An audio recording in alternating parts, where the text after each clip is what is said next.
आपको में नींद बहुत है पर तू सोना नहीं, यही समय कुछ पाने के मेरे दोस्त, इसे तू खोना नहीं। आइए दोस्तों, मैं इस बहुत दिनों के बाद फिर से इस स्टडी चैनल पे मैं उपस्थित हूँ और आज की इस वीडियो में ज्योग्राफी की बेसिक क्लास को जानूंगा। और बेसिक क्लास में मैं आपको बता देना चाहता हूँ कि इस क्लास के बिना आपका ज्योग्राफी अधूरा है। अगर आप ज्योग्राफी पढ़ाई करते हैं, चाहे वो 8 का, 10th का, 9th का या फिर इंटर का या फिर इंटर के बाद कंपटीशन का, तो ये क्लास के बिना, इन चीजों के बिना आपका ज्योग्राफी है अधूरा। इसलिए दोस्तों मैं आपको चाहता हूँ ज्योग्राफी की इस अधूरे को पूरे करने की, और मैं चाहता हूँ कि इस वीडियो में आप अंत तक बने रहें। ज्योग्राफी की बेसिक क्लास हम इसे कर सकते हैं, ज्योग्राफी की मूल पार्ट हम कर सकते हैं। तो इस मूल पार्ट की जानकारी के लिए, इस बेसिक क्लास की जानकारी के लिए इस वीडियो में अंत तक बने रहें। मैं कम ज्यादा समय लेते हुए इस बेसिक क्लास को खत्म करना चाहूंगा। आइए दोस्तों, हम आप सीधे टॉपिक पे आते हैं। सबसे पहली बात, भूगोल, जिसको ज्योग्राफी कहते हैं। मैं आपको बताना चाहता हूँ दोस्तों, ये है हमारा जियोग्राफी। तो सबसे पहले आपका मन मस्तिष्क में प्रश्न उठेगा, भाई साहब ज्योग्राफी ने आपने लिख दिया जिसका हिंदी होता है भूगोल, आखिर ज्योग्राफी कहते किसको है, किस फल का नाम है? मैं आपको बताना चाहता हूँ दोस्तों, जिस तरह से हमारे भारतवर्ष में हिंदी भाषा होती है, संस्कृत भाषा होती है, उर्दू भाषा होती है, उसी तरह से ना दोस्तों हमारे एक यूनान देश है जो यूरोप में पाए जाते हैं। यूनान देश में एक भाषा का नाम है जिसका नाम है दोस्तों ग्रीक भाषा। कौन सी भाषा? ग्रीक भाषा। मैं आपको बताना चाहता हूँ, ज्योग्राफी भी ग्रीक भाषा के दो शब्दों से बना है। एक का नाम जियो है और दूसरा का नाम ना दोस्तों ग्राफोज है। दूसरा का नाम क्या है? ग्राफोज। एक का नाम जियो और दूसरा का नाम ग्राफोज। जियो का मतलब होता है पृथ्वी और ग्राफोज का मतलब होता है वर्णन। क्या होता है दोस्तों? वर्णन करना या अध्ययन करना। तो हम कह सकते हैं कि ज्योग्राफी पृथ्वी का वर्णन करना या अध्ययन करना है। पूछेगा आपसे कोई कि ज्योग्राफी किसे कहते हैं, भूगोल किसे कहते हैं, तो पृथ्वी का वर्णन करना ही भूगोल कहलाता है, पृथ्वी का अध्ययन करना ही भूगोल कहलाता है, पृथ्वी का अध्ययन करना ही ज्योग्राफी कहलाता है। भूगोल को भी देख लीजिए ना, भू से भूमि होता है, गोल का मतलब यहाँ पे राउंड वाला नहीं अर्थ होता है, गोल का मतलब होता है अध्ययन करना, वर्णन करना। यानी भूमि के बारे में जब हम अध्ययन करेंगे, भूमि के बारे में जब हम स्टडी करेंगे ना दोस्तों, तो हमारा क्या कहलाएगा? ज्योग्राफी कहलाएगा, भूगोल कहलाएगा। अब इसको थोड़ा सा इंग्लिश पार्ट पे देख लीजिए। देखिए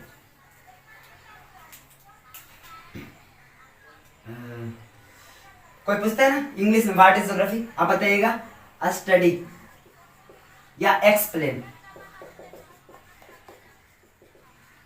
स्टडी ऑफ अर्थ, पृथ्वी का अध्ययन, पृथ्वी का वर्णन क्या कहलाता है? Is called geography. पृथ्वी का वर्णन क्या कहलाता है? ज्योग्राफी कहलाता है। Study of earth is called geography. याद रखिएगा, स्टडी ऑफ अर्थ या explain of earth is called geography, यानी पृथ्वी के अध्ययन को हम कहते हैं ज्योग्राफी। ठीक है दोस्तों, ज्योग्राफी की जानकारी हो गई ना। और कुछ बातें को आपको जानकारी लेना है। जैसे देखिए,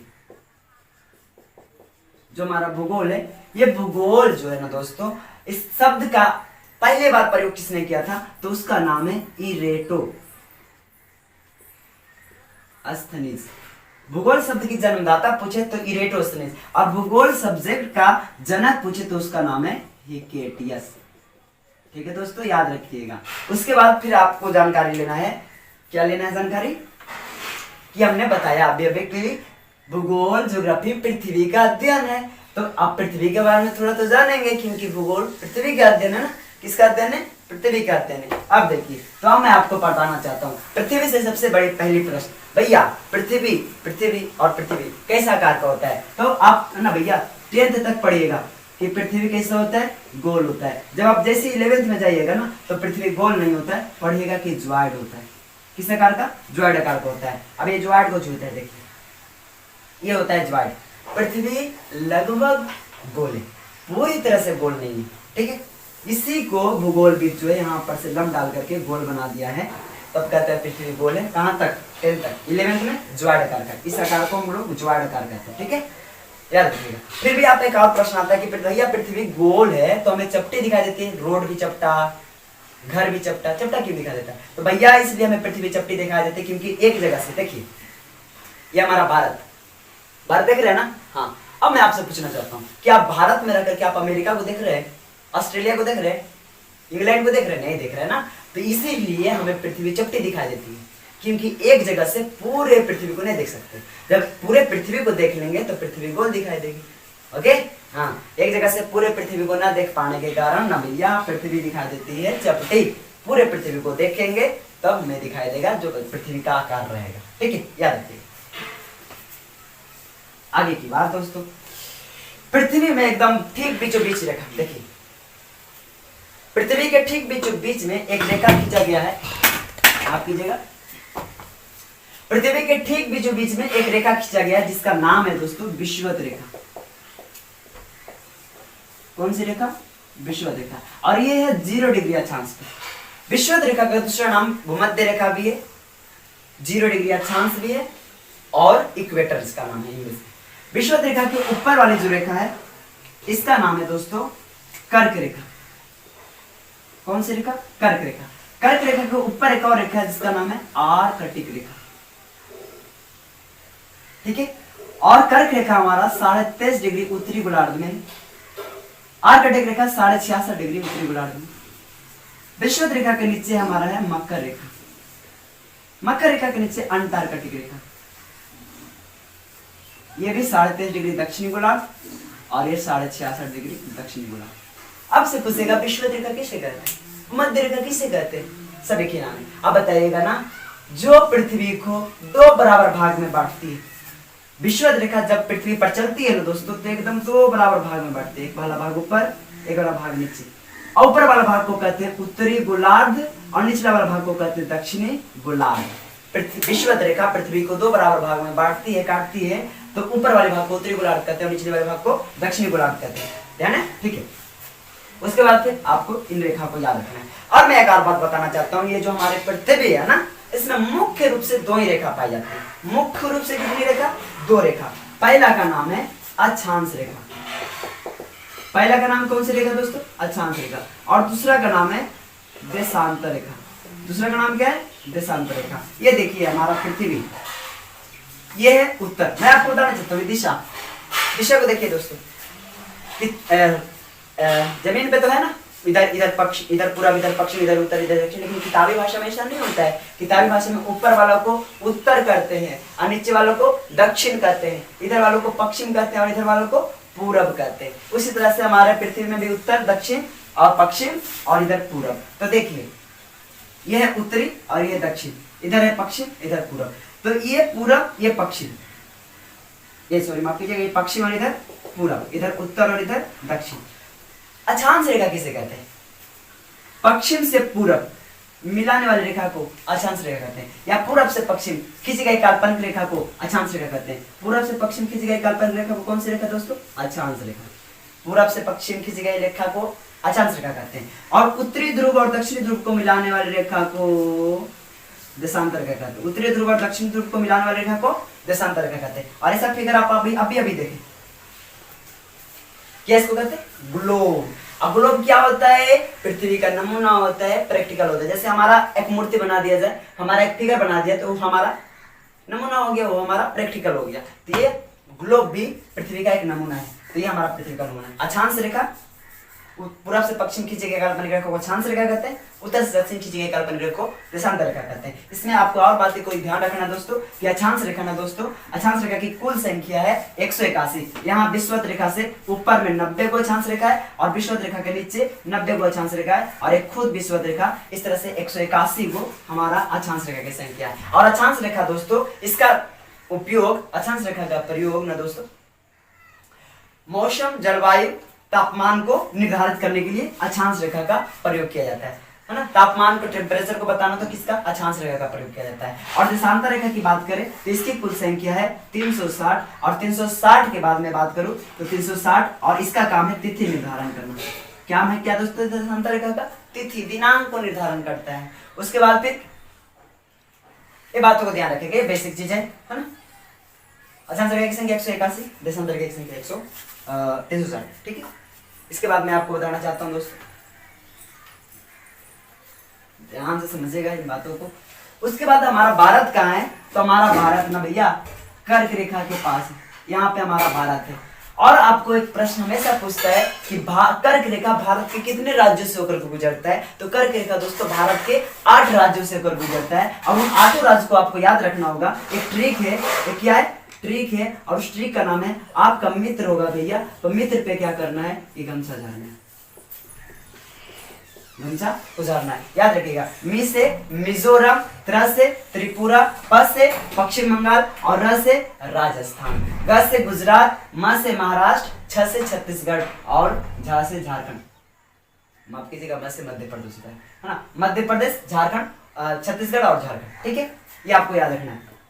उसके बाद फिर आप जो है याद रख सकते हैं, हाँ, ये आपका मित्र पर गमछा था, क्या है, कर्क रेखा भारत के 8 राज्यों से होकर गुजरती है। आपसे पूछता है कि निम्नलिखित में से किस राज्य से होकर के कर्क रेखा नहीं गुजरता या गुजरता है, इन 8 राज्यों को आप लिख सकते हैं। हमारा एक सिद्धांत है, जब भी हम कुछ बातों को लिखाते हैं तो उसको नीचे पीडीएफ के माध्यम से लिख देते हैं ताकि आप उसको नोट डाउन कर सके, याद रख सके, ठीक है, तो उसको आप नोट कर सकते हैं, ठीक है। उसके बाद फिर आइए दोस्तों, ये हमारा तो पृथ्वी की जानकारी हो गई। उसके बाद हमारा जो भारत है, अपना भारतवर्ष, इसके बारे में जानने की कोशिश करेंगे। तो दोस्तों ना, भारतवर्ष, सबसे पहला प्रश्न, भारतवर्ष का क्षेत्रफल कितना है, भारतवर्ष कितने जगहों पे फैले हुए हैं, तो क्षेत्रफल, हम जब 9th में पढ़ा करते थे तो इस बातों को हमेशा याद रखते थे, 32 लाख 87 हजार ऐसे करके रखते थे, तो हम याद तो हो जाता लेकिन फिर भूल जाते थे। लेकिन मैं आपको भूलने नहीं दूंगा, आप एक बात याद रखिएगा, हमारे भारत का क्षेत्रफल कितना होता है, ये देखिए 32 लाख। पहला एक लड़का का शादी था, लड़का जो है, लड़का का जो बाबूजी है ना, वो लड़की की बाबूजी से तिलक की मांग करते। पहले तो देखा देखी हो गया, उसके बाद देखा देखी के बाद ये नियम होता है तैतमान। तैतमान में लड़का का बाबूजी लड़की के बाबूजी से कहता है कि हमारा तिलक हम जो लेंगे वो लेंगे 32 लाख। कितना लाख? 32 लाख। लड़का वो गया था तैतमान में, लड़का बात कहा ना कि हमको एक गाड़ी चाहिए अपाची। अपाची कितना में देगा? तो वो देगा 87,000 में। ससुर जी पूछे अपाची कितना में? तो 87,000 में। जब शादी वादी हो गया तो जो है शादी वादी होने के बाद लड़का जाता है अपनी लड़की के ससुराल, तो वहाँ पे साले जी उसके पाँव को छूते, मतलब पाँव को धोती है और गोड़ दबा जिसको कहते हैं हेमागी में, गोड़ दबा उसको 263 रुपये मिलता है। कितने रुपये दोस्तों? 263 रुपया। तो इस तरह से किलोमीटर स्क्वायर, इस तरह से भारत का क्षेत्रफल हो सकता है 32,87,263 किलोमीटर स्क्वायर, है ना। एक लड़का का शादी था, लड़के के शादी में बाबूजी का, उसका लड़का का बाबूजी लड़की के बाबूजी से कहता है कि हम तिलक लेंगे 32 लाख तिलक। उसके बाद लड़का बोल पड़ता है कि ससुर जी हमको एक अपाची गाड़ी चाहिए। ससुर जी पूछते हैं दामाद जी कितना में मिलता है? तो 87,000 में, यानी 32 लाख तिलक, 87,000 की अपाची। और जब शादी वादी हो जाता है तो गोड़ दुबाई साली के द्वारा कितना मिलता है? साली को 263 रुपये, गोड़ दुबाई 263 रुपये। तो इस तरह से आप याद रख सकते हैं कि हमारे भारतवर्ष का क्षेत्रफल है 32,87,263 किलोमीटर स्क्वायर वर्ग किलोमीटर। इसके बाद फिर आपका प्रश्न आता है कि उत्तर में सबसे उत्तरी छोर जो है ना दोस्तों, श्रीनगर या फिर जम्मू कश्मीर कह सकते हैं, और सबसे निचली छोर है कन्याकुमारी। ठीक है, आप पढ़ेंगे परिवार में। सबसे NH7 है श्रीनगर से कन्याकुमारी, सॉरी माफ कीजिएगा, वाराणसी से कन्याकुमारी, लेकिन सबसे उत्तरी छोर है वाराणसी श्रीनगर, और यहाँ पे आपका है क्या है? कन्याकुमारी। ठीक है, आइए पूछता है आपसे, इधर तो उत्तर है, इधर दक्षिण, इधर पश्चिम है, इधर पूर्व है। उत्तर से दक्षिण की लंबाई भारत की कितनी है? तो वो है ना दोस्तों 3214 किलोमीटर। उत्तर से दक्षिण की लंबाई भारत का 3214 किलोमीटर। उसके बाद फिर पूर्व से पश्चिम की लंबाई कितना है भारत का? तो वो है 2933 किलोमीटर, याद रखिएगा। उसके बाद फिर आपको जानकारी लेना है कि हमारे भारत में ना दोस्तों कितने राज्य हैं? 29 नहीं 28, जम्मू कश्मीर हट गया ना। और केंद्र शासित प्रदेश कितनी? केंद्र शासित प्रदेश का मतलब समझ में आता है जिस क्षेत्र पर केंद्र का अधिकार हो। और केंद्र शासित प्रदेश कितना है? 8 है। कितना? 8, याद रखिएगा।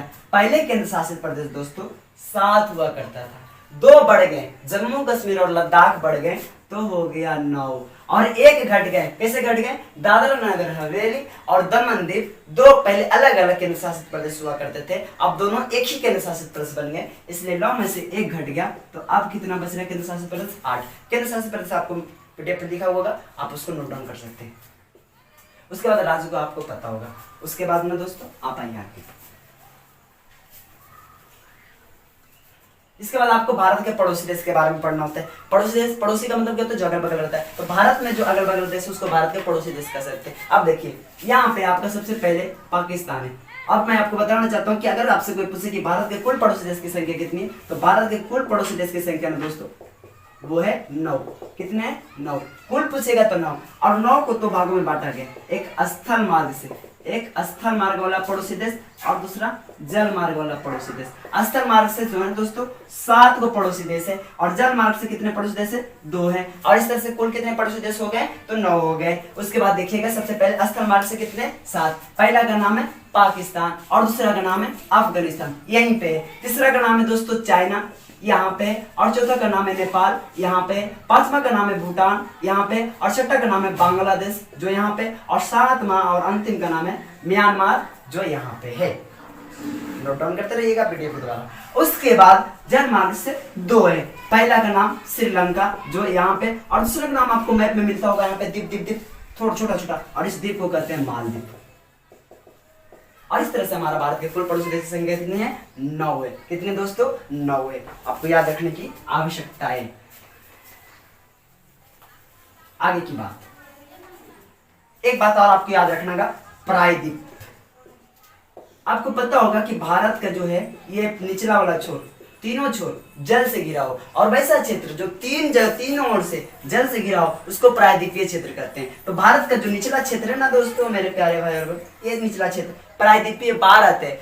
मैंने आपको बताया कि वैसा क्षेत्र जो 3 ओर से, इधरों से इधरों से इधरों से 3 जगह से अगर जल से घिरा हो तो प्रायद्वीपीय क्षेत्र कहलाता है। और भारत के दक्षिण वाला क्षेत्र है प्रायद्वीपीय भारत, प्रायद्वीपीय क्षेत्र, प्रायद्वीपीय भारत। और आपको यहाँ पर से याद रखना होगा क्या, कि कौन कौन सा राज्य प्रायद्वीप मतलब तट पर किनारे, तट के किनारे। आपको पता होगा कि इधर अरब सागर है, इधर हिंद महासागर है, इधर है बंगाल की खाड़ी। इसके बाद फिर बंगाल की खाड़ी, उसके बाद फिर यहाँ पर से इनके बाद फिर आपको पढ़ना होगा भारत की चौथी। भारत की चौथी तो बस याद करते थे, फिर भी आपको याद, उत्तर है, उत्तर हिमालय पर्वत, और इधर है हिंद महासागर, इधर है अरब सागर, और इधर है बंगाल की खाड़ी। यानी उत्तर में हिमालय पर्वत, दक्षिण में हिंद महासागर, पश्चिम में अरब सागर, और पूर्व में बंगाल की खाड़ी। ठीक है दोस्तों। उसके बाद फिर प्रायद्वीपीय भारत की बात कर रहे थे। और ये जो निचला जो पूरा क्षेत्र तीनों, ये हमारा समुद्र तट के किनारे, समुद्र है मतलब पानी वाला क्षेत्र है। तो ये भी आपसे पूछ लेता है प्रश्न के लिए, कौन सा राज्य समुद्र तट के किनारे बसा हुआ है, कौन सा राज्य समुद्र तट के किनारे नहीं बसा हुआ है। तो आपको पता होगा दोस्तों, यहाँ पे हमारा गुजरात है, मैप का वीडियो बनेगा, यहाँ पे गुजरात है। उसके बाद यहाँ पे महाराष्ट्र है, महाराष्ट्र के नीचे है तो कर्नाटक है, कर्नाटक यहाँ पे गोवा है जो गोवा जैसे। उसके बाद केरल है, उसके बाद तमिलनाडु है, आंध्र प्रदेश है, उड़ीसा है, पश्चिम बंगाल है। तो ये जितना भी आपका राज्य है ना, जितना भी राज्य है, ये सब का सब समुद्र तट के किनारे बसा हुआ है। किसके किनारे? समुद्र तट के किनारे बसा हुआ है। मैप देखिए आपको समझ में आएगा। तो दोस्तों और कुछ बच रहा है? कुछ बच रहा है? हाँ, एक कुछ बच रहा है, एक पॉइंट आ गया, आपको याद रखना। आपको भारत का क्षेत्रफल कितना होता है? 32 लाख, बोलिए ना, 32,87,263 किलोमीटर स्क्वायर। तो ये जो हमारा भारत का जगह इतना घेरे हुए है, पूरा विश्व का इतना जगह 32,87,263 किलोमीटर घेरे हुआ है। तो ये पूरे विश्व का कितना परसेंट घेरा हुआ है? तो आपको याद रखना कि 2.4% हिस्सा भारत के अंडर में आता है। उसके बाद फिर आपको ये भी याद रखना कि पूरे पृथ्वी पर सबसे बड़ा देश क्षेत्रफल के दृष्टि से वो है दोस्तों रूस। उसका नाम क्या है? रूस, जिसको रसिया कहते हैं। ये प्रथम स्थान पे आता है क्षेत्रफल के दृष्टि से। उसके बाद सेकंड स्थान पे कनाडा आता है, थर्ड स्थान पे चीन आता है, फोर्थ पे यूएसए आता है, और फिफ्थ में आता है ब्राजील, सिक्स्थ में ऑस्ट्रेलिया, और सातवां में हमारा अपना प्यारा सा न्यारा सा भारत आता है। से प्रश्न पूछेगा क्षेत्रफल की दृष्टि से भारत का स्थान क्यों है? सातवां है। पहला किसका है? रूस का है। मैं आप उम्मीद करता हूं दोस्तों कि आज की ज्योग्राफी के बेसिक क्लास में, मूल क्लास में, आप ज्योग्राफी को बहुत बढ़िया से समझे होंगे। ज्योग्राफी क्या होता है, किस फल का नाम है, ज्योग्राफी शब्द का प्रयोग सबसे पहले किसने किया, इसके पिता का नाम क्या है। उसके बाद पृथ्वी के वर्णन ही ज्योग्राफी कहलाता है। तो पृथ्वी के बारे में आप लोग जानना, अक्षांश रेखा, देशांतर रेखा के बारे में जानना। उसके बाद फिर हमारा भारत जो है किस रेखा पे स्थित है, कर्क रेखा, और कर्क रेखा भारत के कितने राज्यों से होकर गुजरते हैं वो भी हमने जाना। उसके बाद फिर भारत के राज्यों के बारे में, उसके केंद्र शासित प्रदेशों के बारे में, उसके पड़ोसी देशों के बारे में जाना। उसके बाद भारत के क्षेत्रफल के बारे में जाना, उसके उत्तर से दक्षिण की लंबाई, और ऐसे कई चीजों के बारे में आज की क्लास में जाना दोस्तों। और मैं आपको विश्वास दिलाता हूँ कि ज्योग्राफी का बेसिक क्लास, मूल क्लास आपको ज्योग्राफी के पार्ट में मदद करेगी। इसलिए आप इस पार्ट को, इस आज की इस क्लास को नोट डाउन करते रहिएगा, नोट डाउन करके रखिएगा, और इसे न केवल आप कॉपी में नोट डाउन करें बल्कि आप मस्तिष्क में भी कर सकते हैं, क्योंकि ये बेहद जरूरी क्लास है, बेहद जरूरी टॉपिक्स हैं। मैं इसी तरह के वीडियो आपको लाते रहूँगा दोस्तों।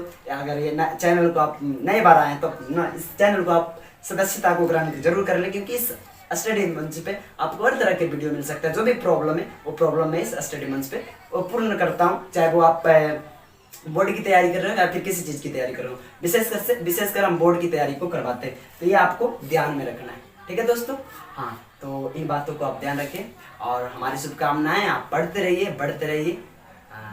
Thank you.